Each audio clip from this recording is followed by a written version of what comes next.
Англи клубын анх цэцэг байна. Бээжингээс ирж байгаа хүүхдүүдэд асууж авахгүй байж байна. Одоо 12 цаг болж байна. Шөнийн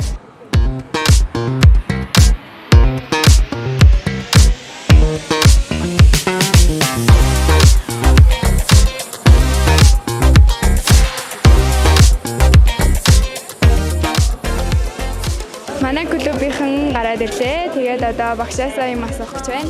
Бүгд найрамдах социалист Вьетнам улсын Хошимын хотод за WDSF-ийн Азийн аварга шалралт тэмцээн. За тэрний хүрээнд зохион байгуулагдсан WDSF-ийн Open тэмцээнүүд ерөнхийдөө болсон. 5 мөнгө, 3 хүрэл медаль. За тэгээ нийтдээ 12 тусгай байрын шагналтайгаар ирсэн байна. За тэгээд WDSF-ийн нээлттэй төрөлт болохоор Шарав Чанг Цэлбэг хоёр маань нийтдээ 2 мөнгө, 1 хүрэл медаль хүртсэн бол за манай соло төрөлт болохоор хүүхэд 2 насны тамирчин маань Нандин Бэлгэн маань болохоор мөнгөн медаль хүртсэн байгаа. Тэмцээнд бол орох амар гоё байсан.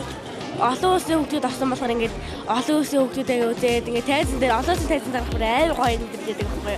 Хичээж яасан гэрээсэн мэдэрдэг амар их бодогддог. Амар гоё. Хоёр хүүхдтэй өрсөлдөөд ялж тэгээд 2 дугаар байранд орж стандартын бүжгэн дээр нь би 3-т орсон. Би 2 мөнгө, 1 хүрэл авсан.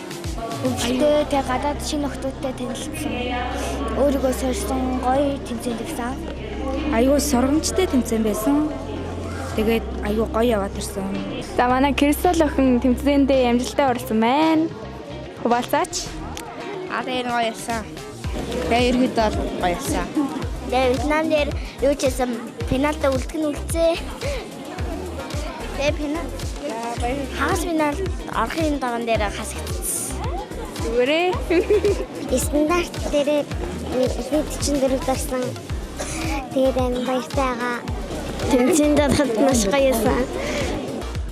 WDSF-ийн Азийн аварга шалралт өсвөр 2 наснд манай анх цэцэг маань одоо нас ахиж орж за шигшээ 24-т шалгарснаар энэхүү одоо бүжгийн спортын олон улсын хэмжээний мастер цол зэрэгээ хангаад байна. За одоо ингээд манайхаа одоо ганцхан төвөөр оролцоод ирлээ. Шанхай, Бээжин хотуудаар аялаад нийтдээ 20 хоногийн хугацаа гэж бараг сар шахуу бидэд яваад ирлээ.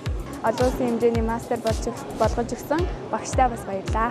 Бүгд бүхнийг их хийж яваа.